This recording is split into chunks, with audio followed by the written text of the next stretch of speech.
I truly appreciate you. I originally scheduled this for 5:45, but unfortunately, and this is going to play really, really well with the theme, where the mind can go off on a crazy tailspin, a crazy roller coaster ride. It can hijack your energy. Remember that the mind, when overthinking, hijacks biological energy from the body that you need for your fuel. All the energy that you expend in the mind detracts from the true essence of your being. And the mind isn't even a real thing. It's just a series and a collection of thoughts. Huh. Ooh. Like, the mind is quite clever, isn't it?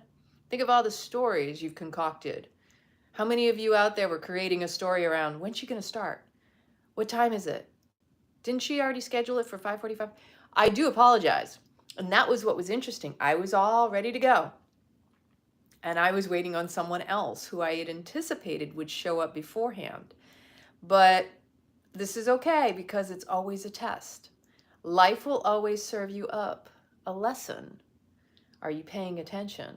Literally, because you are paying for your experiences through the currency of your thoughts. Your thoughts are literally the frequency, the currency, the money that are paying, because where attention goes, energy flows, and where your focus goes, that's mindful awareness. That is single-minded focus. We call that meditation. And that's what grows. So whatever it is you want to manifest, you want to talk about the law of attraction, focus on that. Not the don'ts, because that's actually bringing more of that to you. So we can allow the mind to hijack us and get us all caught up in the stories of why not this, that, and the other. And it will go, if you're not grounded, if you're not centered, it will take off like a rocket. And before you know it, you're so deep in it, you're trying to figure out how the heck you got where you're at. That is life. So this is the game of life, is harnessing the mind to act as your servant, not your master.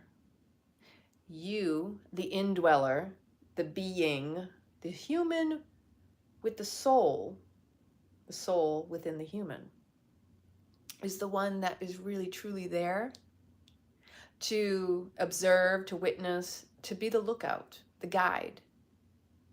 Look at that, you caught onto a thought. Look at that, you're hijacked by an experience or a situation. You're so clung on.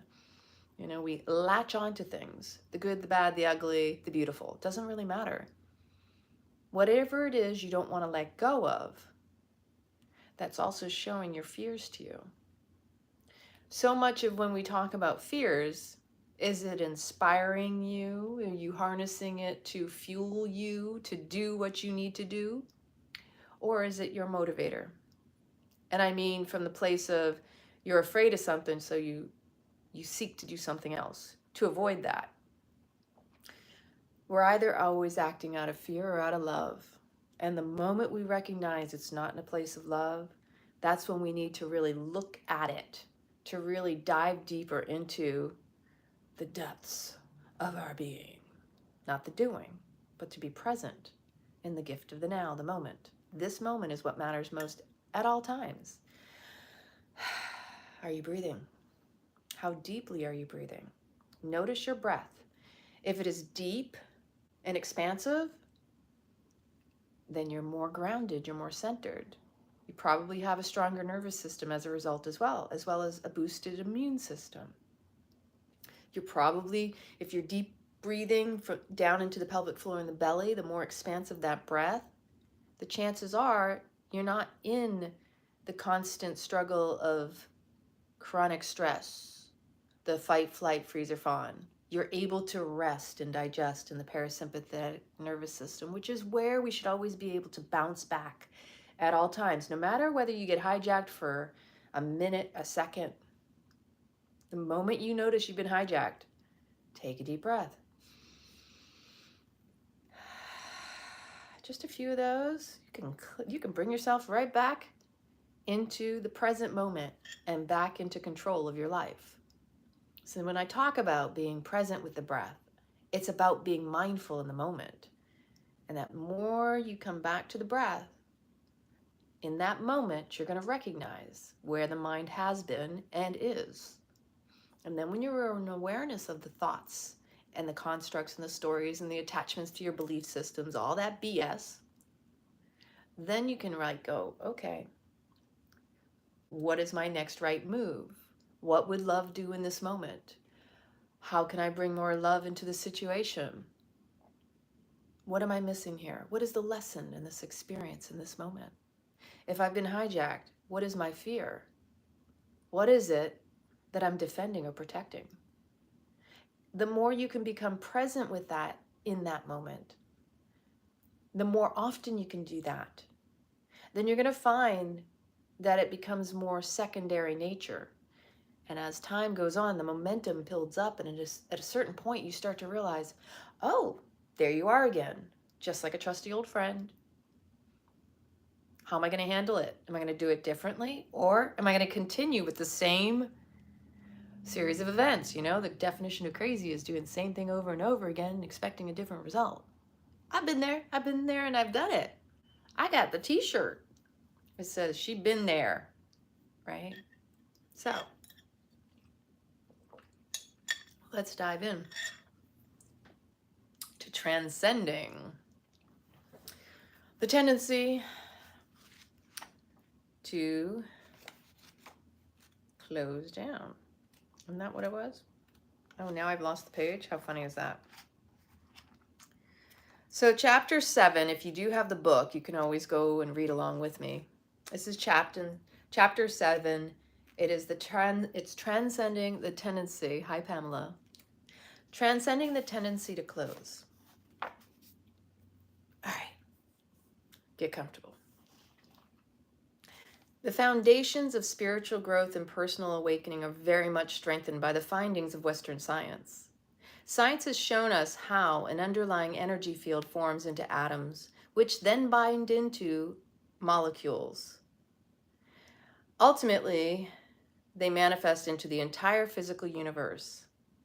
The same is true inside of us. Funny, I mentioned atoms the other day, didn't I?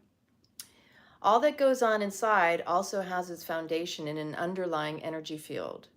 It is the movements in this field that create our mental and emotional patterns, as well as our inner drives, urges, and instinctual reactions. Regardless of what you call the inner force field, chi, shakti, or spirit, it is an underlying energy that flows in particular patterns through your inner being. When looking at these patterns within yourself, as well as in other living species, it is not difficult to see the most primal energy flow is the survival instinct. During eons of evolution, from the simplest of living forms to the most complex, there has always been the day-to-day struggle to protect oneself. In our highly evolved, cooperative social structures, this survival instinct has gone through evolutionary changes. Many of us no longer lack food, water, clothing, or shelter, nor do we regularly face life-threatening physical danger. Anybody out there recognize that? That's humbling. As a result, the protective energies have adapted toward defending the individual psychology rather than physiologically. We now experience the daily need to defend ourselves, our self-concepts, rather than our bodies. Our major struggles end up being with our own inner fears, insecurities, and destructive behavior patterns, and not with the outside forces. It's all made up. If you really sit with that, you're like, whoa, I'm just defending my BS. I'm just defending my ego. It is a big ouchie. It's a big whoopsie. Is it real? Is it true? Is it relevant? Is it kind? Always go back to the questions from the 4 agreements, right? Nonetheless, the same impulses that make a deer run away urge you to run away. Suppose somebody raises their voice at you or talks about an uncomfortable situation or subject. Imagine those triggers. What is it that sets you off? These are not physically threatening circumstances, yet your heart starts pumping a little faster. That's exactly what happens to deer whenever they hear a sudden sound. Their hearts start pumping faster and they either freeze or run away. In your case, however, it's not usually that kind of fear that causes you to physically run away. It's just a deep personal feel demanding protection. Since it's not socially acceptable to run into the woods and hide like a deer, you hide inside. You withdraw, close down, and pull back behind your protective shield. What you're actually doing is closing down your energy centers. Even if you don't have any clue, you don't know what energy centers are, you've been closing them since kindergarten. You know exactly how to close your heart and put up a psychological protective shield. You know exactly how to close down the centers to avoid being too receptive and sensitive to the different energies coming up within you and causing fear. Think about that. And I've discussed this in my previous videos, right? That which you avoid, you desensitize. And when you numb the pain, you numb the joy. When you think you're protecting yourself from the pain, you're actually the one creating more of it by doing that. Again, it's this push-pull. That which you avoid is what you draw the most to you. That which you suppress and repress ends up being expressed. It'll always come back to haunt you unless you're willing to face it full on and open and expand. So when we shut it down, we're actually caging it in within ourselves. It's not going anywhere else because you've got it in the back of your mind, you've got it in your unconscious or your subconscious running the show. When you close down and protect yourself, you are putting a shell around the part of you that is weak, but it gets a stronghold on you. This is the part that feels it needs protection, even though there is no physical attack taking place. You are protecting your ego, your self-concept, all thoughts, all constructs. You didn't do that. You created it though. Although a situation may present no physical danger, it may cause you to experience disturbance, fear, insecurity, and other emotional problems. So you feel the need to protect yourself. The problem is that the part of you that gets disturbed is way out of balance, i.e. your nervous system is fried, your circuitry and your wiring is not connected and balanced, and ultimately you're not grounded. That's essentially what this is all about. You're not in your body. You're out of your mind and your body. It's so sensitive that the slightest thing, the slightest little thing, causes it to overact. You are living on a planet spinning around the middle of our space, and you're either worrying about your blemishes, the scratch on your new car, or the fact that you have burped maybe in public. It's not healthy. If your physical body were that sensitive, you would say you were sick. But our society considers psychological sensitivities normal. Yeah. Because most of us don't have to worry about food, clothing, or shelter, we have the luxury of worrying about a spot on our pants, or laughing too loud, or saying something wrong. Because we've developed this hypersensitive psyche, we completely, constantly use our energies to close around it and protect ourselves. What do they call that? A useless worry of the mind? But this process only hides the problems. It doesn't fix them. You're locking in your illnesses inside of yourself, and it will only get worse.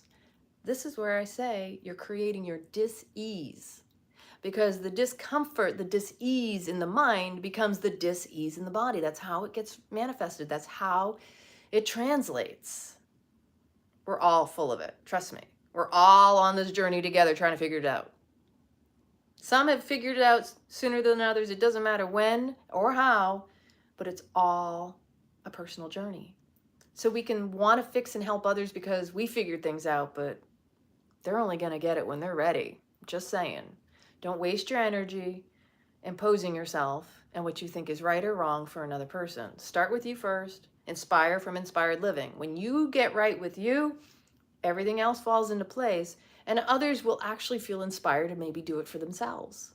That's the way you get them. You don't go telling them how to be fixed, because their ego is going to jump out and go, what, you're telling me I'm wrong and that something's wrong with me, and how dare you? And actually you set them 10 steps back instead of bringing them forward. Just keep that in mind, because would you want that done to you?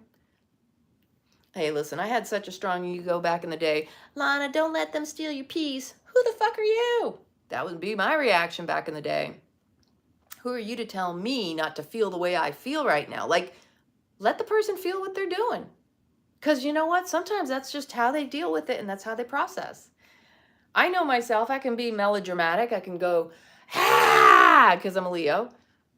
But then I'm like a purr back into my kitty cat state when I finally get it all out. Because sometimes that's just how I am. I'm like, got to shake it out, just like the animals do when they, you know, they got to shake their whole bodies. So that's kind of my way. You know, everybody's got their way. Okay.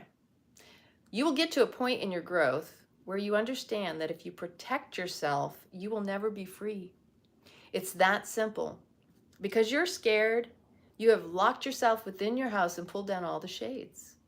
Now it's dark, and you want to feel the sunlight, but you can't. It's impossible. If you close and protect yourself, you are locking this scared, insecure person within your heart. You will never be free that way. Ultimately, if you protect yourself perfectly, you will never grow. All your habits and idiosyncrasies will stay the same. Life becomes stagnant when people protect their stored issues. Your tissues. Issues are in your tissues, people. People say things like, you know, we don't talk about that subject around your father. There are all these rules about things that are not supposed to happen outside because they could cause some disturbances inside. We don't talk about that here. Living like this allows for very little spontaneous joy, enthusiasm, and excitement for life. Most people just go from day to day protecting themselves and making sure nothing goes too wrong. At the end of the day, when someone asks, how was your day? What's considered normal? A person would respond with, not too bad, or I'll survive. I heard that today, actually. What is that telling you about their view of life? They see life as a threat. A good day means you made it through without getting hurt. The longer you live like this, the more closed you become. Yeah, exactly. It's not polite. It's not nice. Girls don't do that. Smile. We just talk about the weather. Don't talk about politics. Don't talk about religion. All these old stories, right? We don't want to upset them. Always worry about how others feel. Don't worry about how you feel. Like, compromise yourself. Always think of others first. How about that one? And then yet, nobody ever questions, well, who's thinking about me if I'm always thinking about everybody else? Because then at a certain point, you realize it's all superficial, right? Remember that one. Just look pretty. A lot of us were taught that growing up. You're just supposed to be pretty. A pretty girl and smart and a good girl. Yeah. And then she bucks the system and they wonder why. Just saying. So, if you really want to grow, you have to do the opposite. Real spiritual growth happens when there is only one of you inside. There's not a part that's scared and another part that's protecting the part that's scared. Oh yeah, that's a good one. Only speak when you're spoken to. All parts are unified. And this is what we want. Again, this is the duality, the polarity that exists within each and every one of us. Doesn't matter what you subscribe to, how you're raised. We are all polarized from within. We're all confused because we've been hijacked and fragmented from our wholeness. And that's as we get older. What are we doing here? We're learning to reclaim and recapture all those fragmented pieces to bring us back to our wholeness.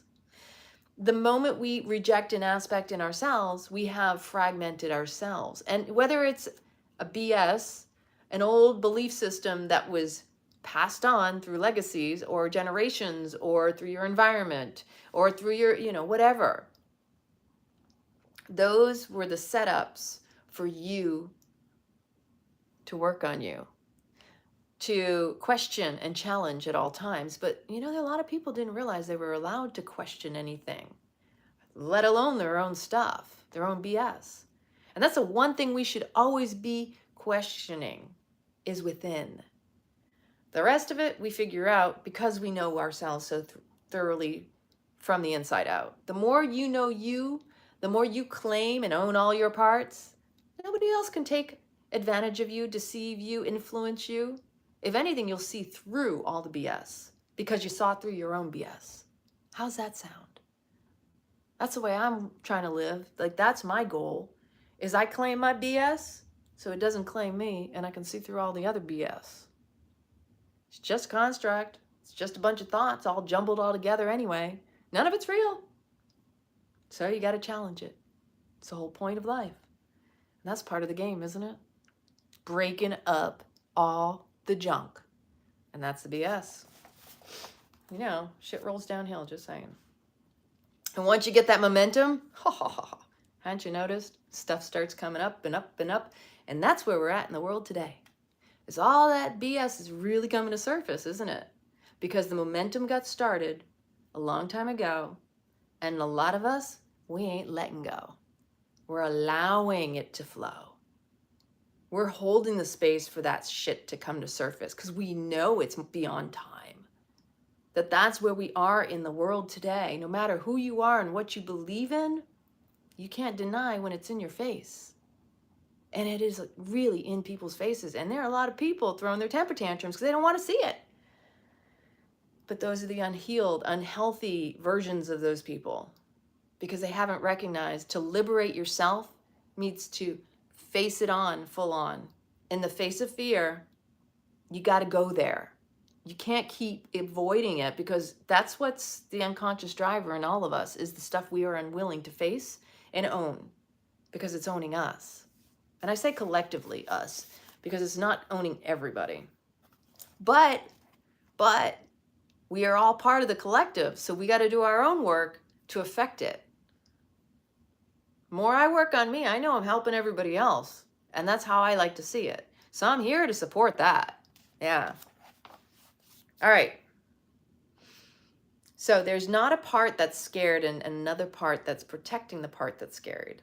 All parts are unified because there is no part of you that you're not willing to see. The mind is no longer divided into the conscious and subconscious. I also throw in the unconscious there too. Everything you see inside is just something you see inside. It's just something you see inside. It's just something you see, meaning it's a thought. It's not you, it's what you see. So you're the observers, essentially. There is simply the pure energy pouring inside of you that creates the ripple of thoughts and emotions. And there is the consciousness that's aware of it. There is simply you watching the dance of the psyche. You can get all dressed up and dolled up for that one too. In order to reach this state of awareness, you must let your entire psyche surface. Every little separated piece of it must be permitted to pass through. Don't hold on. Don't latch onto it. You got to let it go. Emotions, energy, emotion, thoughts, in, through, out. Right now, many fragmented parts of your psyche are held within you. If you want to be free, it all has to be equally exposed to your awareness and released.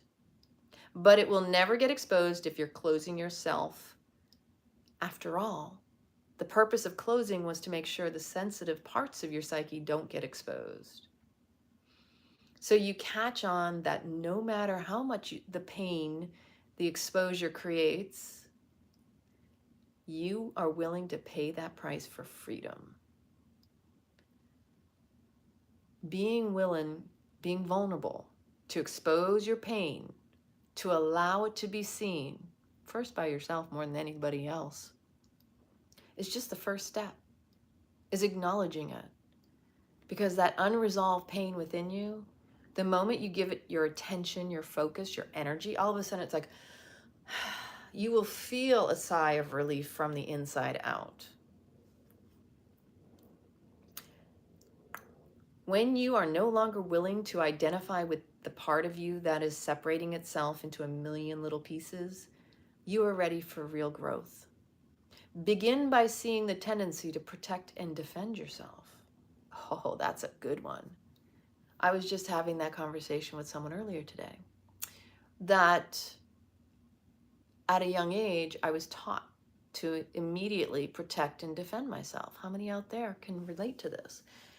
And I remember when I was younger and my mother said, you know how I always understood that you girls were guilty of something?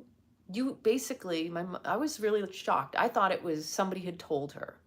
And I mean, kids are innocent, so they don't know how to lie. They really don't if you really pay attention. So my mother was like, it's because you admitted your guilt and I hadn't even asked you anything. Like, that's how innocent we were. Like, I didn't do it. How many of us out there have done that? Like, I didn't do it. And it's like, what did you not do?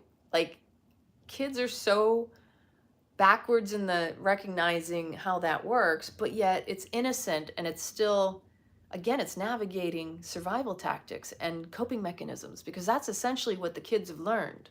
Myself, I'm speaking from my experience of how I learned to defend myself when I had no need to defend myself. And then into from my childhood into my adulthood. How many of you out there have felt on the attack and then immediately gone into the defense or the offense?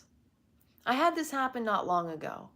And in the midst of it, I caught myself going, why am I defending myself? This person was very attacking and judgmental of me. And I proceeded to go into defending myself when I had absolutely no reason to. But I also walked away feeling literally hurt. My heart hurt. First, because I felt judged by someone who told me I was polarizing, which I still don't understand what that means or was their definition of it, because I failed to ask the question. Always be the one on the questioning. Always question. If you're calling me something, ask for further information. Tell me more. What do you mean by that? I'm sorry, I don't understand where you're coming from. What do you mean by that word? Could you give me an example? If there's no example and someone's just telling you don't be a certain way, they're essentially patriarchy sense and also Piscean age sense, trying to use authoritarian and also passive-aggressive ways to control you. Anytime someone tells you not to be a certain way, they're assuming and calling you that, and it's usually a projection. So that particular case, I walked away just like, wow, I don't know where that came from. And then why was I even defending myself? Because it was such a second nature. That as an adult, I still hadn't recognized that I was defending myself where I didn't need to.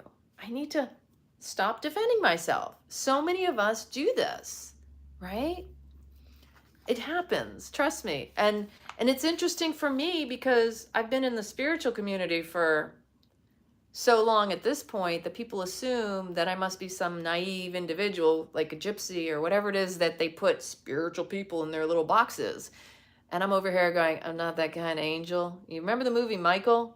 I love it when she's like, well, I just, you know, they went to the strip club and the next morning Michael had brought home 2 strippers and she's like, well, I just thought you were a certain kind of angel. And he goes, ma'am, I'm not that kind of angel. And I'm like, ugh. See, when people put you in a box, they're doing you a disservice as well as themselves, because that's a judgment. And it's not a kind one, because you're not allowing the person to be an individual. You're just assuming. What does assuming do? It makes an ass out of you and me. Where did we leave off? So again, begin to see the tendency to protect and defend yourself. Yeah. There is a very deep, innate tendency to close, especially around your soft spots. Our tenderness shows, right? So the defense of the tenderness, and that's what I just expressed, is really, truly, my tenderness was right there, and that wound was open, and I felt salt being put in him, and I realized, wow.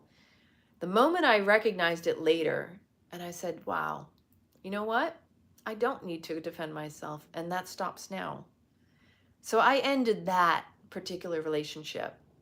I didn't need to go back and explain myself, and I didn't even have the conversation. There was a point where I thought maybe I should, but because the individual did not seem open or willing to hear it, or even apologize for the behavior, I was like, you know what? If they had asked, if they wanted a dialogue, I would have opened to it. But you have to remember, sometimes protecting your heart is walking away without explanation. Yeah. So, once you close, so eventually, especially around the soft spots, once you've closed them, eventually you will notice that closing creates tremendous work. It's actually more exhausting when we do this. When we deny what we feel, when we close down and don't want to feel that, it's more exhausting than it is to just allow and be. And I think a lot of us out here are wise enough to have recognized throughout the course of your life when that has happened. So once you close, you have to make sure that what you protected doesn't get disturbed. Then you carry this task for the rest of your life. This is like a very heavy bag, by the way. The alternative is to become conscious enough to simply watch the part of you, your being, that is constantly trying to protect itself. Can you be on alert of that? Can you pay attention? You can then give yourself the gift of the ultimate gift by deciding not to do that anymore. Now I know someone's out there is going to say, well, that's easy for you to say. Is it? Try it. Try this. You decide instead to get rid of that part. Once you decide, the universe conspires to support you on this, people. You just have to choose. You just have to decide that you're going to let it go, that you're not going to allow it to hijack and pull you out of your peace. You can choose your peace and stay there, or you can allow the mind to get hijacked by all these thoughts and the way that it gets disturbed and distracted. Dissing yourself, You start by watching life and noticing the constant flow of people and situations that hit your stuff every day. Like notice, ooh, that person hit me there. Ooh, that person hit me there. Okay. Once you recognize it, that's giving you some insight in itself. How often do you find yourself trying to protect and defend that weak part of you? Take note, people. Write it down in your journal. Daily, notice at what point you get disturbed and what it is that disturbs you. That is your trigger and your work to do. Those are your old wounds getting rubbed. You know, polish that diamond. Until you become aware of it, it's still running the show. You feel like the world wants to get right at it. Every place you go, there's someone or something trying to disturb you, trying to get your goat. Why not let them have it? If you really don't want it, then don't protect it. Just let them have it. They can make jokes. You know, you've ever had that person that doesn't have a very good sense of humor and you're just like, roll your eyes like, whatever. And then every once in a while you actually react, but that's you're trying to get your goat. Why not just let them be funny in their own way and just be, you know, I'm not saying being dismissive. I'm just saying don't respond, don't react. Just allow. But pay attention up here. Because that is the most important thing, is how are you responding in your own mind first? Are you observing what's going on in the inner workings of your mind? It's the push-pull of not wanting, but also holding on that I've been talking about in my previous videos, where you don't want something to happen, and then it happens, and you're like, ah, dang it, there it goes. See, I was right. The reward for not protecting your psyche is liberation. Wow. If I stop defending my BS, my belief systems, I could be liberated. Remember, wars are started on people defending their beliefs. All of that is a bunch of bullies who didn't get their way. It's no different than what we're dealing with individually. So when it's playing out in the world stage, it's because it's still playing out within all of us as a collective. So what we see out in the world is usually a reflection of our own stuff we still need to work on. So whatever stands out to you in the world that's happening, write that down and then compare in your life where in your life you're out of balance and needs healing. So you are free to walk through this world without a problem on your mind. You are just having fun experiencing whatever happens next. Because you got rid of that scared part of you, you don't ever have to worry about getting hurt or disturbed. You no longer have to listen to, what will they think of me? Or, oh God, I wish I hadn't said that. It sounded so stupid. Ugh. We are so nasty to ourselves, our inner critic sometimes. You just go about your business and put your whole being into whatever's happening, instead of putting your whole being into your personal sensitivity. And really that sensitivity is all your ego, mind. It's all this. But because we feel things, which are reactions to the mind, we assume it's real. But the body's always responding to the mind, and we're not paying attention to what's going on in the mind that created the response in the body. Crazy. Once you've made the commitment to free yourself of that scared person inside you, you will notice that there is a clear decision point at which your growth takes place. Spiritual growth is about the point at which you start to feel your energy change. For instance, somebody says something, and you start to feel the energy get a little strange inside. You will actually start to feel a tightening. Anybody out there felt that one before? Okay, I felt it. That is your cue that it's time to grow. It's not time to defend yourself, because you don't want that part of you that you would be defending. If you don't want it, let it go. How extraordinary. What a novel idea. Just let it go, let it go, let it go. Not to be sarcastic or facetious, truly, can you let it go? You will eventually get conscious enough so that the minute you see the energy start getting strange, you stop. You stop getting involved in that energy. If it normally causes you to start talking, you stop talking. That's a good one right there. How many of us just start talking because we're fearful of the silence? We've all done it. Yeah. You just stop mid-sentence because you know where it will go if you continue. The moment you see the energy get imbalanced inside, the moment you see the heart starting to tense and get defensive, you just stop. What exactly does it mean to stop? It's something you do inside. It's called letting go. When you let go, you are falling behind the energy that is trying to pull you into it. Your energies inside have power. They are very strong, and they draw your attention into them. If a hammer falls on your toe, all your awareness will focus there. Consciousness has the same tendency to focus on disturbance, and disturbed energies inside are no exception. These disturbed energies will draw your consciousness to them. But you do not have to let this happen. You really do have the ability to disengage and fall back behind them. Right? You know this, right? I know. It's like, okay, I'm aware of it. This is just allowing you to remember. I know everyone knows what I'm speaking, what I'm sharing, what I'm reading.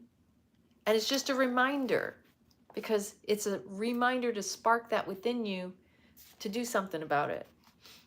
Because how many times it's probably come up for you, and now you're given the opportunity to really face it full on. When the energies inside start to move and do not have to go, you do not have to go there, right? Yeah, just do it. For instance, when your thoughts start, you do not have to go with them. Let's say you're outside taking a walk and a car drives by. Your thoughts say, boy, I wish I had that car. You could just keep on walking, but instead you start getting upset.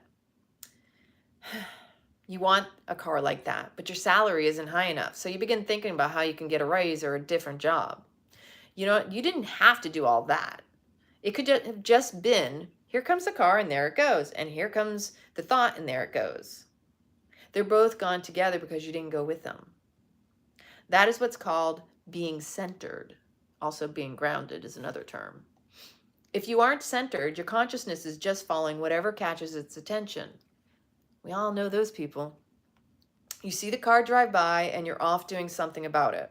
Another day you see a boat and then it is all about the boat and you forget about the car.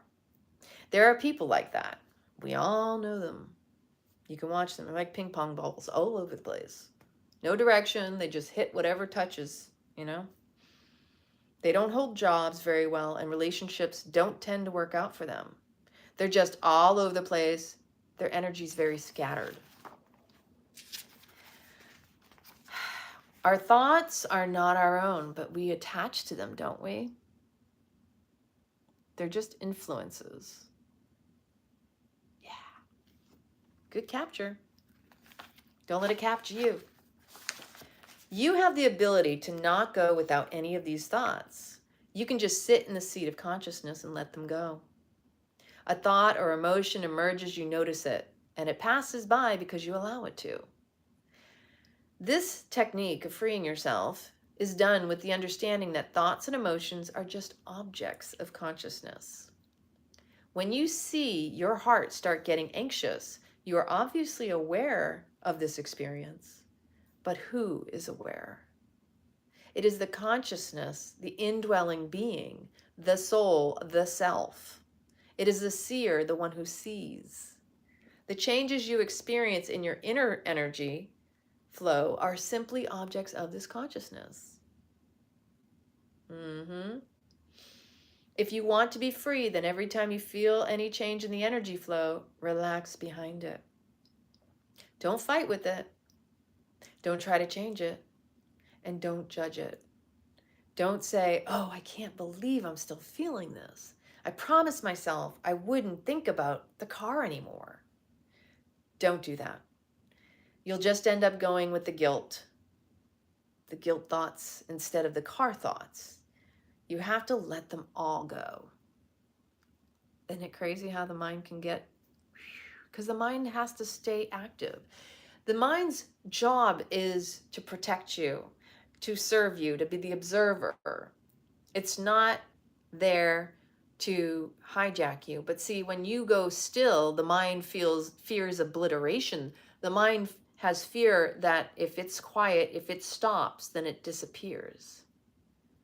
It's its own entity. It's not you.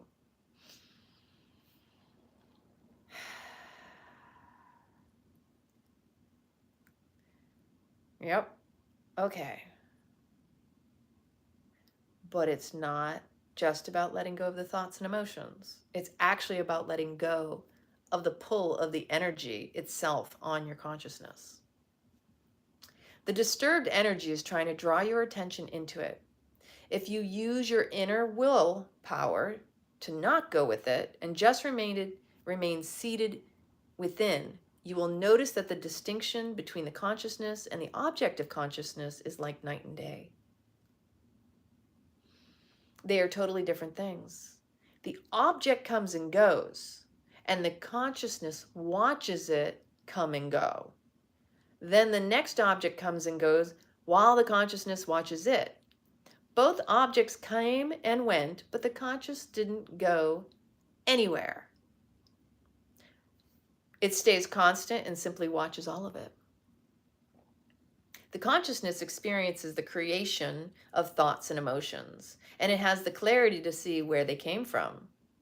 It sees all of this without thinking about it. It sees what's going on inside as easily as it sees what's going on outside. It simply watches. The self is watching the inside energies change in accordance to both inside and outside forces. All the energies that it watches will just come and go, unless you lose your center of consciousness and go with them. Sit with that for a moment. Okay, I'm still here. I've got an inner seer. I've got a observer, a consciousness. The thoughts are not mine. And when I attach and I don't let go and I don't let that energy flow, then all of a sudden I've got disturbances within me because I'm holding on to something that doesn't belong to me to begin with. Really, that simple. Let that shit go, homie. It ain't yours. Let's take a slow motion look at what happens if you go with these energies. First, you start to have a thought or feeling. This feeling could be as subtle as your energy flow starting to tighten and become defensive. Or it could be something much stronger. I love that. There's someone in my head and it's not me. If these energies capture your consciousness and all the power of awareness gets focused on them, this power actually feeds them. Where attention goes, energy flows, and you are stealing vital biological energy from your body when you give it to your mind. That's why we want to silence the mind to the degree that it's only in the observing state, not in the interaction, not in the engagement, and not into the claiming and maintaining the hold, the grasp. Consciousness is a tremendously powerful force. When you concentrate on these thoughts and emotions, they become charged with energy and power. This is why thoughts and emotions get stronger the more attention you give them. Let's say you feel a little jealousy or a little fear. If you focus on it, it grows in importance and demands more of your attention. Then, because your attention feeds it, it becomes infused with even more energy and draws more attention. That's how the cycle goes. Eventually, what started as a passing thought or emotion can become the center of your entire life. If you don't let go, it can get completely out of control. A wise person remains centered enough to let go every time the energy shifts into a defensive mode. Oof, that's powerful. And think about the energy that it takes to become defensive. There's more tension, isn't there? Because it's not your natural state of being. And that tension in the body is a reaction of the body to the mind that's a lie. If you listen to me in all my other videos, I talk about the body is the tattletale of the mind. It's always telling a truth or a lie, that a truth is the discomfort in the body. That's a lie in the mind. The moment the energy moves and you feel your consciousness start to get drawn into it, you relax and release. Letting go means falling behind the energy instead of going into it. It just takes a moment of conscious effort to decide that you're not going there. You just let go. It's simply a matter of taking the risk that you are better off letting go than going with the energy. When you're free from the hold the energy has on you, you will be free to experience the joy and expansiveness that exists within you. So you decide to use life to free yourself. You become willing to pay any price for the freedom of your soul. Only you can take inner freedom away from yourself or give it back to yourself. Nobody else can. It doesn't matter what others do unless you decide that it matters to you. How many of us have given more importance over to another person and fed them our life force energy, depleted, exhausted from doing it, and not recognizing how we again, handed over that power, our attention, right? All of us. Whew. Begin with small things. We tend to let ourselves get bothered by the little meaningless things that happen every day. For example, somebody beeps at you at the stoplight. As these little things happen, you will feel your energy change. The moment you feel a change, relax your shoulders and relax the area around your heart. Breathe. Expand and contract by the exhale. Do that a few times, and that in itself softens the area around the heart because that's also where the lungs reside.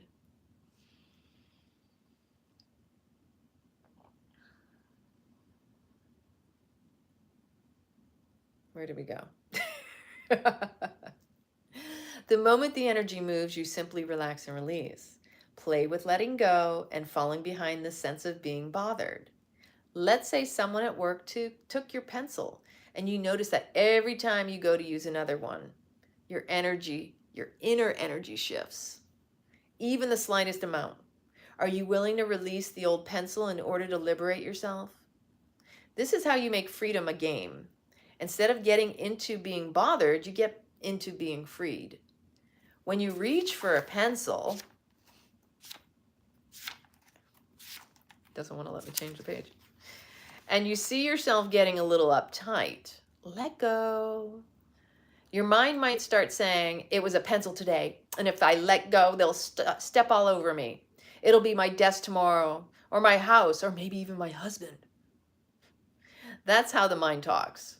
It's very melodramatic, but you decide that for the cost of a pencil, you'll go for the ride.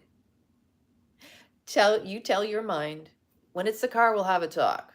Right now, it only costs a pencil to be free. Just think about that for a second. Like, haven't you ever had someone who, maybe you lent them some money and you realize, wow, that person never paid me back.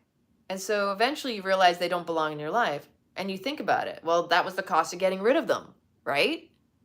I had that conversation with somebody the other day. We were talking about how we were raised up north. I'm from the Northeast. Sometimes, like part of our upbringing is I joked and I said, there's like this whole, well, when someone does something good for you, you do something in return.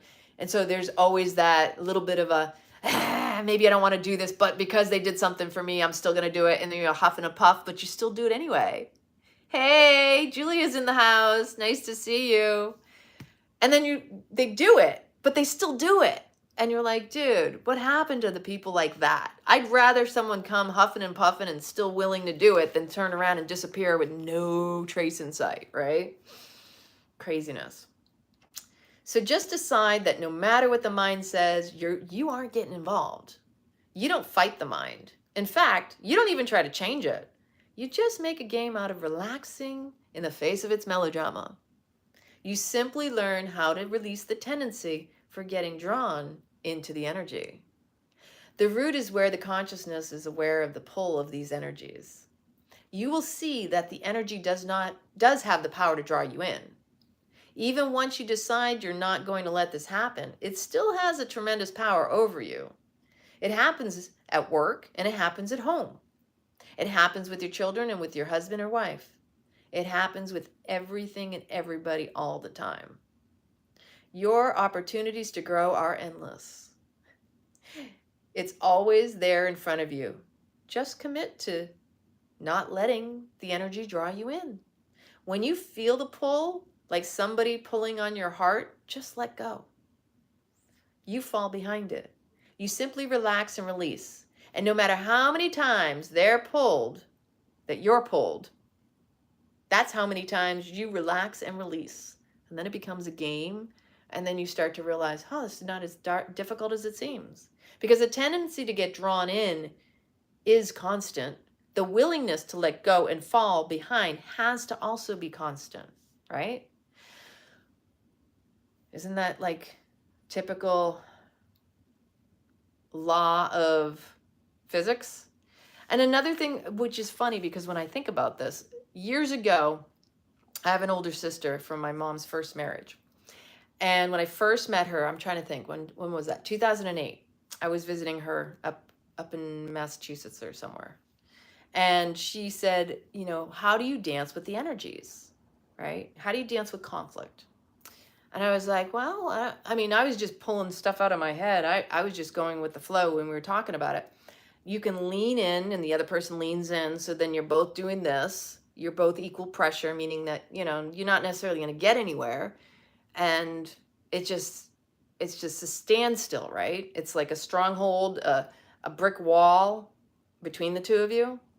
Or maybe you move this way and that way and you become, fluid and all that. And one of my ways of doing it was like, well, you just let go. And then they either fall forward or back, depending on the push and the pull between two people, the dynamics being what they are. And this is essentially what we're talking about with this energy. Are you going to allow it to pull you, or are you just going to let go? It's like the rope. If you don't continue to pull on the rope can only go in one direction if you let go. And it's back to the origin, back to the thought. The one that you see come in, you got to allow to go out. Don't let your mind get hijacked like the rope. All you got to do is let go of it. Okay, maybe it caught you for a second. You still let go at any time. You can always walk away. Your superpower is your ability to choose how to react or respond in any given moment. And in every given moment, we have the opportunity to self-correct, to course correct, to change our minds. That's the beauty of being a human. Okay, so I make there are no mistakes, by the way, just choices. Okay, so that choice didn't lead me where I wanted to go. I make another choice to self-correct, course correct, and change. We're always making choices, never making mistakes. What you think is a mistake was simply a choice. And the moment you noticed it, then you choose again. And it's no longer a mistake in the mind. You got to change the way you think about things and situations, right? Yeah, don't diss yourself. They're all blessings. They're all opportunities for growth. And that's what this is talking about. So, if you can learn to remain centered with the smaller things, you will see that you can also remain centered with the bigger things. Over time, you will find that you can even remain centered with the really big things. Take a deep breath for this one. The types of events that would have destroyed you in the past can come and go, leaving you perfectly centered and peaceful. You can be fine deep inside, even in the face of a deep sense of loss. There's nothing wrong with being peaceful and centered as long as you are releasing the energy and not suppressing it. Ultimately, even if terrible things happen, you should be able to live without emotional scars and impressions. If you don't hold these issues inside, you can go about your life without getting psychologically damaged. No matter what events take place in life, it is always better to let go rather than to close. Yeah. Stay grounded, stay centered, stay neutral. There's a place deep inside of you where the consciousness touches the energy, and the energy touches the consciousness. That's where your work is. From that place, you let go. Once you've let go, every minute of every day, year after year, then that's where you'll live. Nothing will be able to take your seat of consciousness from you. You'll learn to stay there. After you've put years and years into this process and learned to let go, no matter how deep the pain, you will achieve a great state. You will break the ultimate habit, the constant draw of the lower self. You will then be free to explore the nature and source of your true being, pure consciousness. Whew, that's a goodie. That's a really good one. I really like this chapter because that seems to be the theme with this week and all that I've been reading, hasn't it? Is recognizing how easy it is for us to latch on to old habits, to not recognize what comes up is our work to do, the triggers, the charges around words, This person did that. We get caught up in the whole victimhood story. It's just a story. It's not who you are. Your thoughts are not who you are. They're just clouds coming through for a visit. That we have experiences that we're meant to just experience. That we humans have made things so complicated. Well, I really like that experience. I don't want to let go of it. And we can't let go. And that's what causes the suffering. Just as much as that happened to me and I don't like it. And you're still telling the story about the misery. And we're capitulating, re-experiencing every time we tell the sob story, we tell the victimhood story. If we allow ourselves to fully feel and to realize that with our real eyes, we can see the truth of the matter, that it happened, that maybe we shut down, closed ourselves off, right? Our tendency to close was our holding on and not letting go. And that, yeah, bad things happen. We've all had bad things in our lives, but they aren't who we are. They have defined our lives, influenced our BS and experiences going forward. But don't we want new experiences? Can we drop the stories? It is going to be a mental challenge. Your BS is going to tell you otherwise. Your BS is going to say, yeah, but because that happened in the past, there's a pretty good likely chance of it happening again in the future. That because I know what that feels like, it's familiar, I'm already anticipating it to happen again so that my ego mind can be right. Look, see, I told you so. Rather than, I don't know. There's a possibility, yes. But if I don't keep my focus on that, then the chances are lower, aren't they? Yeah. And if it wasn't for those experiences, you wouldn't know thyself and what it is you desire to experience. Because again, life is about contrast. You have to experience the highs and the lows and the ups and the downs and the ins and the outs. Because if you don't have those experiences, how are you going to navigate? We have these experiences. I personally believe that our life has set course in sense of a contract that says we determined we're going to have these certain experiences. So when we have them, all of a sudden the mind wants to latch on and create a story around them instead of, well, you know what? That was just part of what my soul wanted to experience. And because of the way that my experience went, that doesn't stop me from continuing to have better ones or similar ones or whatever.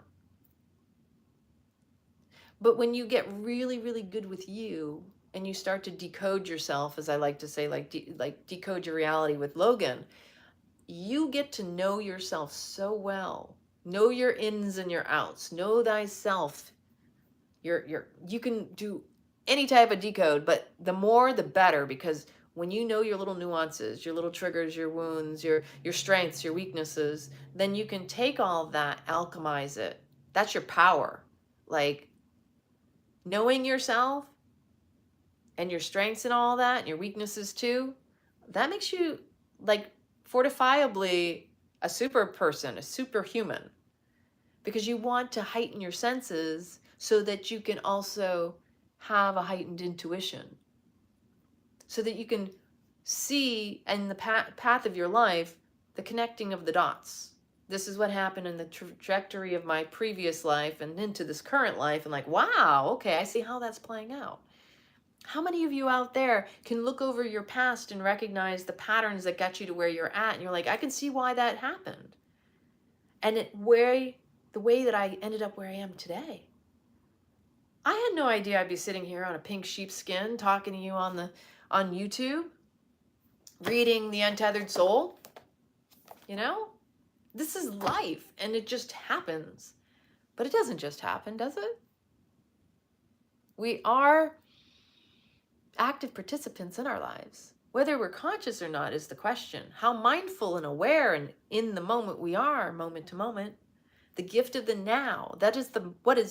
This is what is so much more important, is being present in the moment.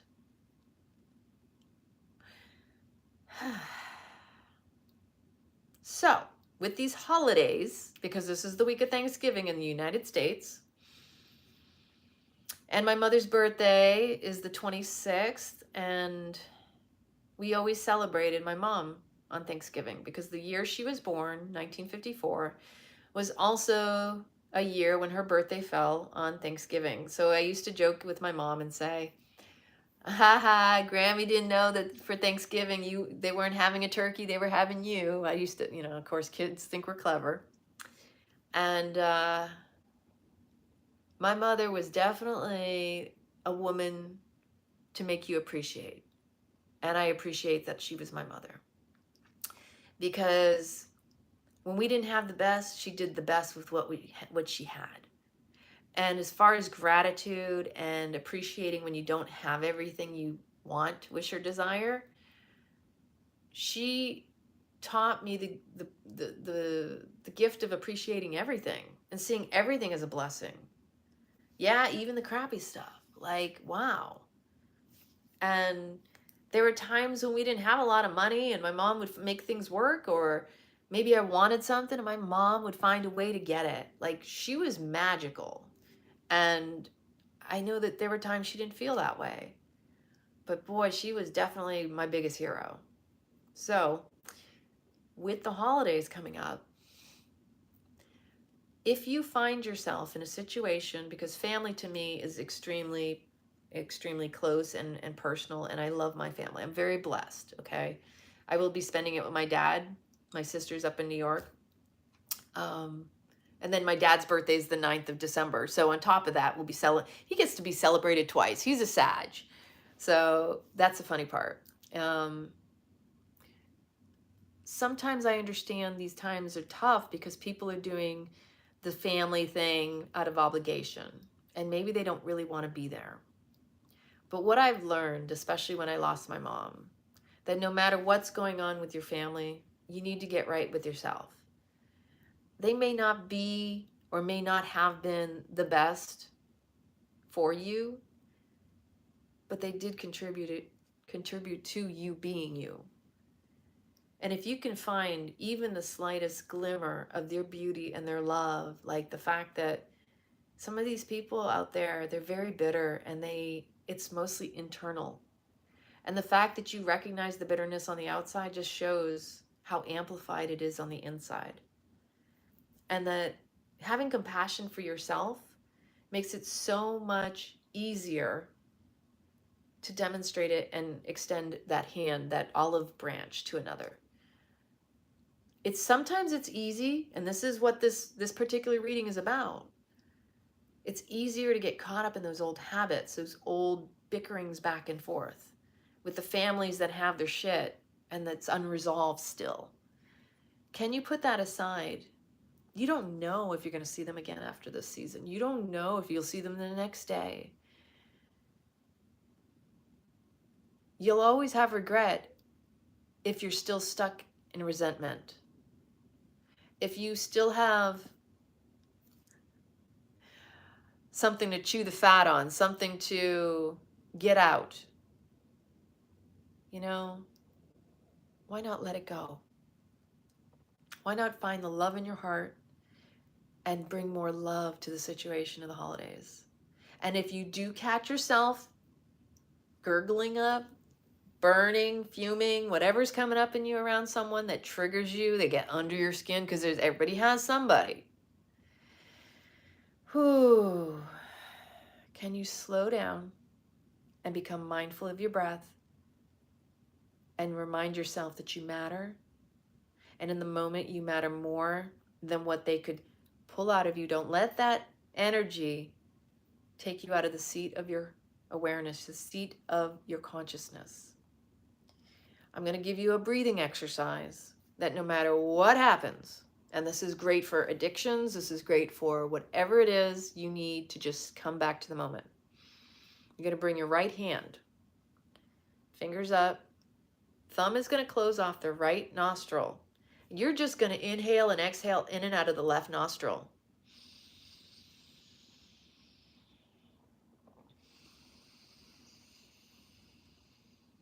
You can close your eyes down. Focus at the third eye point. Elongate the spine through the crown of the head. Vertebrae by vertebrae, feel the expansion, the elongation. Long, slow, deep breathing in and out of the left nostril. And then exhaling out the left nostril.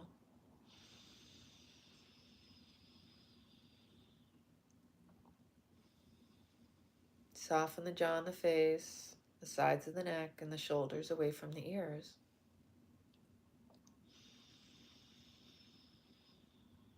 With every inhale and exhale, allow yourself to be centered in the seat of your consciousness. Become aware of your thoughts. If any feelings arise, connect with your body. Where do you feel it? Send the prana, the breath, to that area. You can place a hand over that area. Place your left hand wherever you feel a sensation, a tension, a discomfort, and just continue to breathe in and out of the left nostril.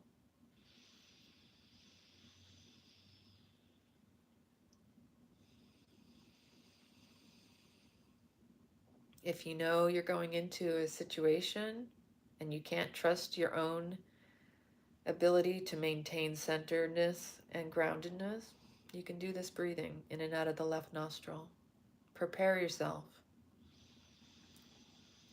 Do it for as long as you can, for as long as you need, and set an intention. Set the intention to bring more love to the situation, more compassion. Shed light on it with love. See the beauty of God in every single person you meet. God is in all the details. And recognize the other is also you. And what would God do? What would love do?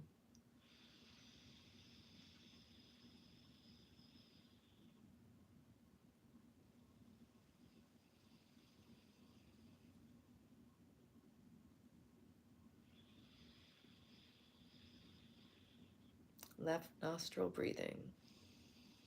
It's a calming, cooling breath work that you can utilize to ground and center. Whether you feel agitated, anxious, annoyed, frustrated, just come back to the breath. This calms and claims your energy.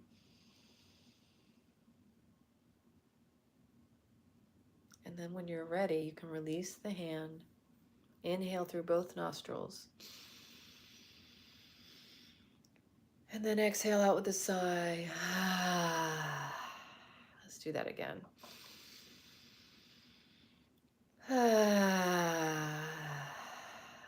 Third time's a charm.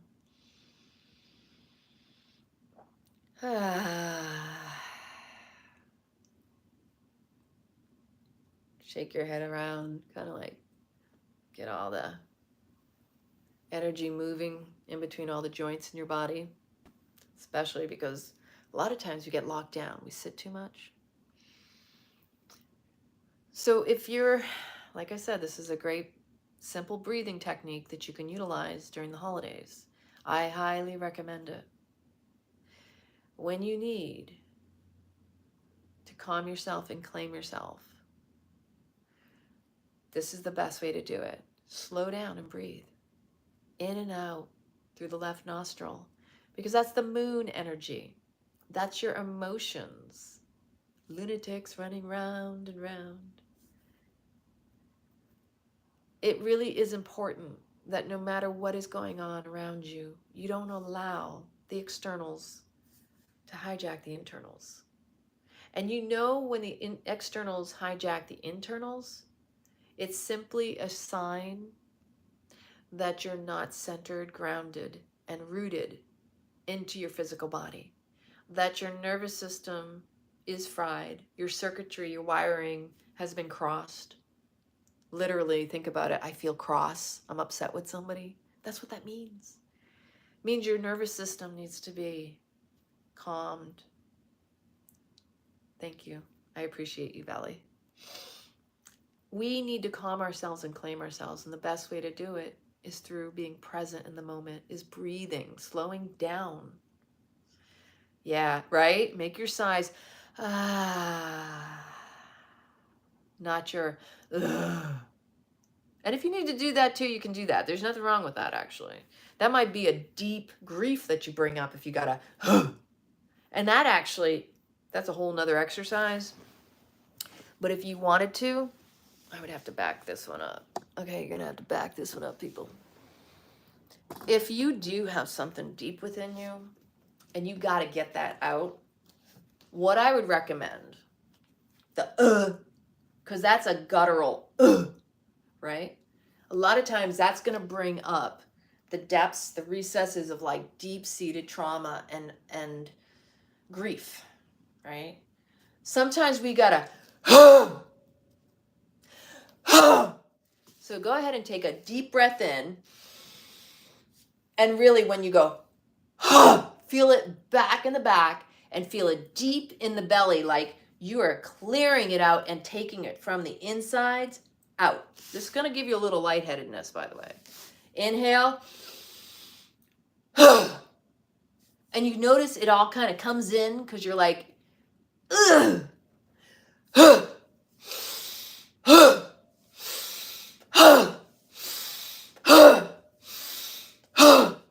Watch who you're doing this around. I would do this in the privacy of your own space. Don't be doing this around other people. They're going to think you're a little cray-cray.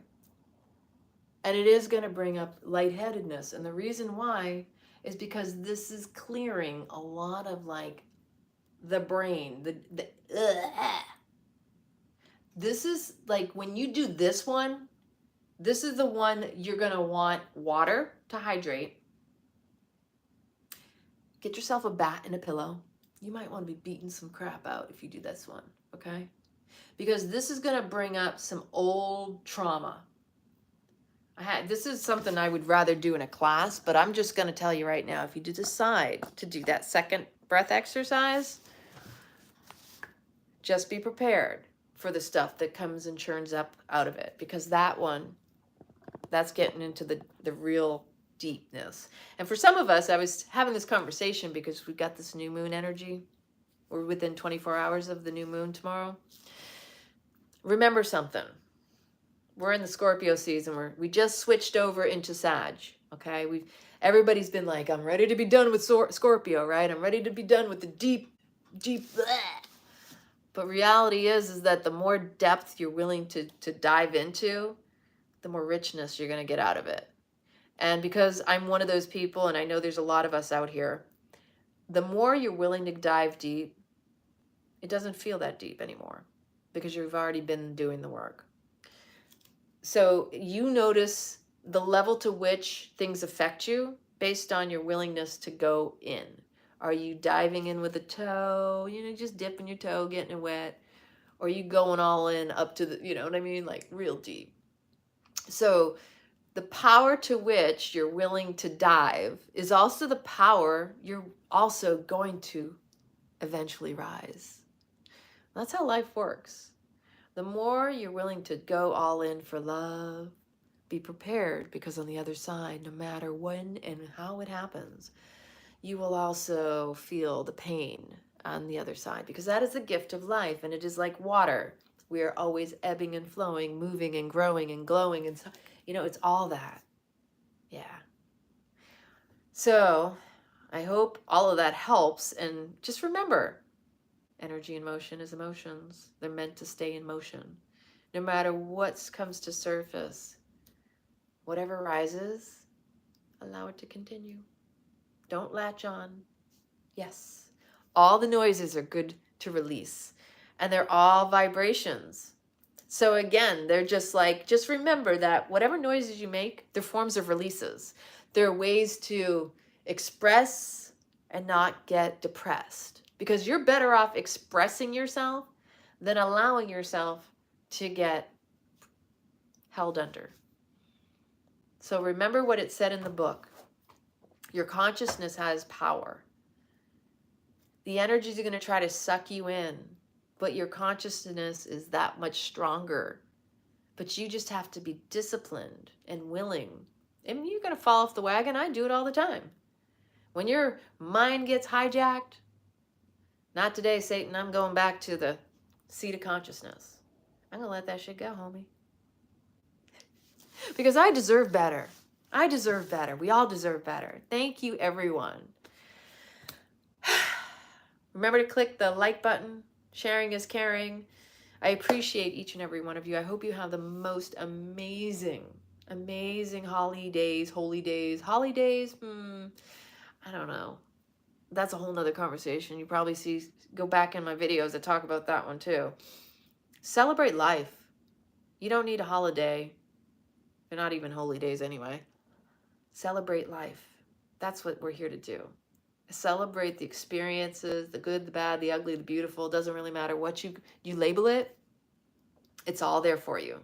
And we are here to inspire. I'm here to support, uplift, inspire, and empower whoever shows up here. I appreciate you. I love you because I know you're doing the work. So, giddy and silly as I am, this is the week where I have to remind myself, my mom, I celebrate my mom, that she was born. So these are always my favorite times. Even though I miss her and I have melancholy, I get to live on as her. And her trucker handle was the phoenix. And apparently I'm the phoenix rising for her. And that's been a theme that's come up time and time again. Funny how the Phoenix event is being talked about, huh, people? Just saying. Buzz, buzz, buzz. Bee's knees. Queen bee, honey bee here. The bees always find me. I love you. And again, stay real. Real and authentic and true to you. Stay in alignment with your integrity and recognize that the body's always telling on your mind. Love you.